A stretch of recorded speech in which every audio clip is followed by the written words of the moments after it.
everyone, this is Sarjeet. You may be watching this in the in-demand Business Analyst Facebook group or YouTube channel.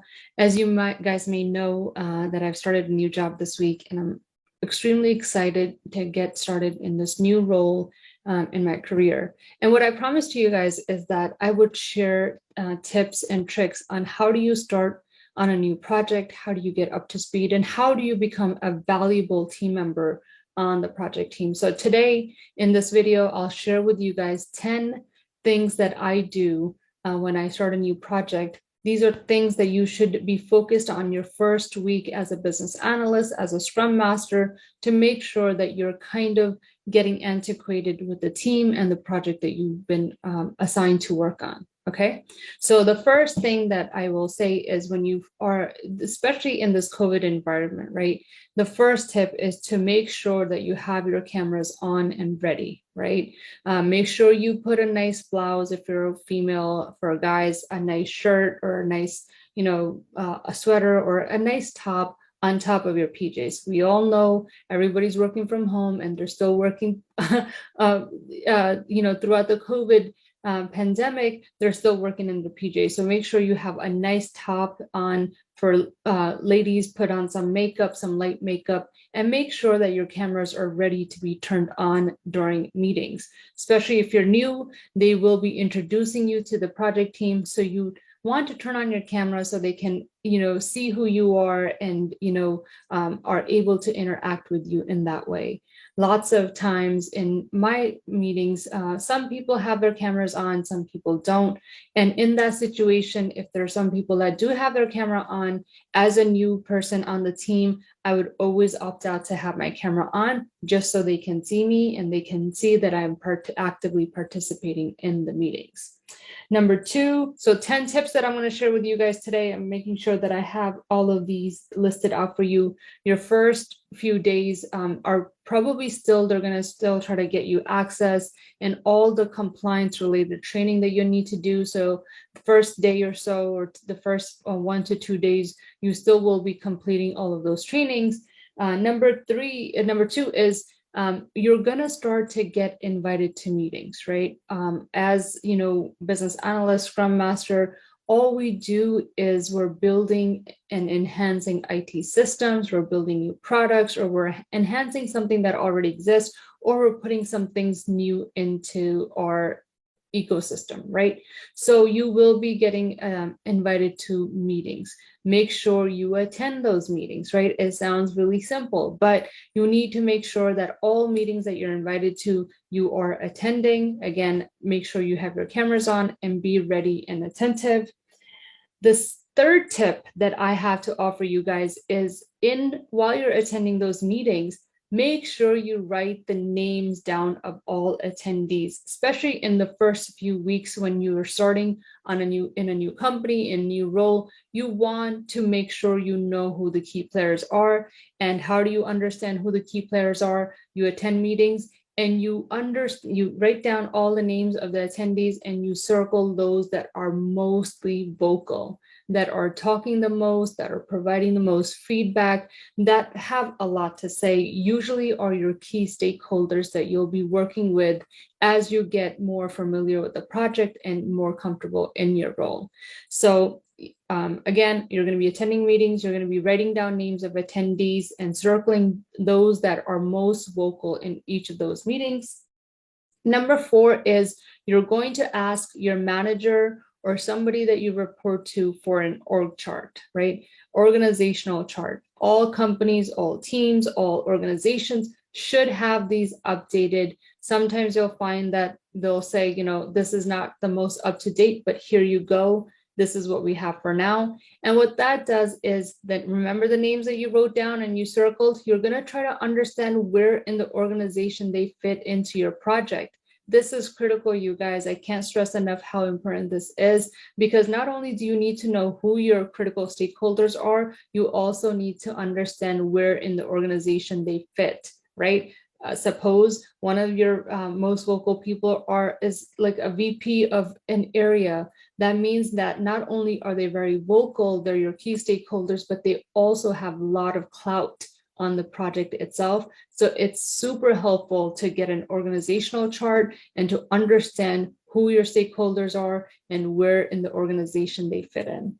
Okay. Number 5, as you're starting to attend meetings, you will ask, whoever your team members may be for documentation, right? They will give you access to SharePoint. SharePoint is a repository. If you're in the Agile environment, you may be using Jira's Confluence product. Any sort of repository where they're storing their project documentation is what you want to get your hands on. And you want to start to look through past documentation or documentation for your project that may be relevant and help you understand what project it is that you guys are working on. Okay, so number 6 is you're going to get access to your document repository. It may be SharePoint if you're using Microsoft Office suite of applications. Lots of companies are also using Teams for documentation and communication purposes. You may also be using Confluence. So regardless of what document repository your company is using, you want to get access to that. And you also want to ask a team member to say, hey, what document should I focus on first? How did you get familiar with this project when you first started? So again, access to your document repository and continuing to work with your team to get familiar with the project. Number 6 is once you get access to that repository, you want to make sure that you're reading in the first week. In the first week, I want you to focus on the high-level documentation. If you can find a project charter, read that. If you are able to find the requirements, go through the requirements document. If you're in an agile environment and you see the product backlog, or you're able to see some sort of scope document, I want you to focus on that and have a really firm understanding of what it is that your project is about. You do not need to know all the details in the first week, but you do need to know and understand the overall genesis of what it is that this project is and who, what you guys are working on building. Okay. Number 7, when you are attending those meetings, you're going to be listening and taking notes, right? There's 2 or 3 things that I'm going to talk about. If you're listening, actively listening to try to understand what those conversations are about, and you're going to be taking notes on maybe takeaways or action items that you may have documented, right? And how that is helpful is whoever the meeting organizer is, right? So let's say if your manager is the one who's organized the meeting and has sent the invite, you want to make sure that you circle back with them and say, hey, here are some of the notes that I took during the meeting. Can we spend 5 to 10 minutes to understand and talk about some of these action items and how I may be able to help, right? So this is a way for you to not only showcase that you're paying attention at these meetings, you're taking down notes, but you're also helping the organizer of that meeting because they may be too busy facilitating the meeting and not had time to take those notes. So this is, again, a way in to the organization and to the team where you guys, need to get familiar with the environment and also the team members that you're working with. Okay. Number 8 is important, you guys. In your first week, you need to identify your BFF at work, right? This is BFF stands for your best friend for life, right?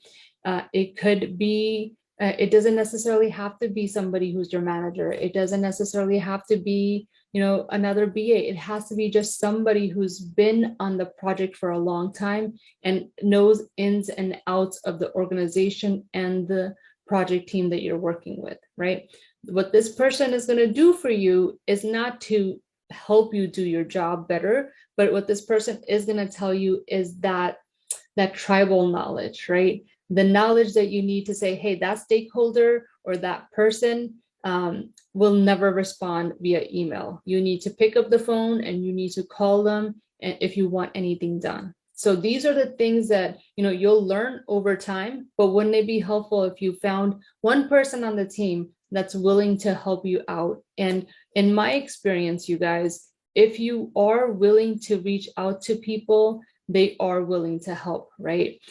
So if you never reach out to anybody that you see on your project team, how will they know that you're struggling? And especially being in a remote work environment where everybody's working from home, all you need to do is, if you're using some sort of communication tool like Slack or Teams, message them and say, hey, do you have 10 minutes for me? I have a few questions. Would you please be willing to, help me out? And, you can send the same message to everybody, right? Not everybody will have time or, time to help you out, but, a few people will respond, and you just, try to build a relationship. So let's say if somebody does respond, don't talk about just work, try to establish a relationship.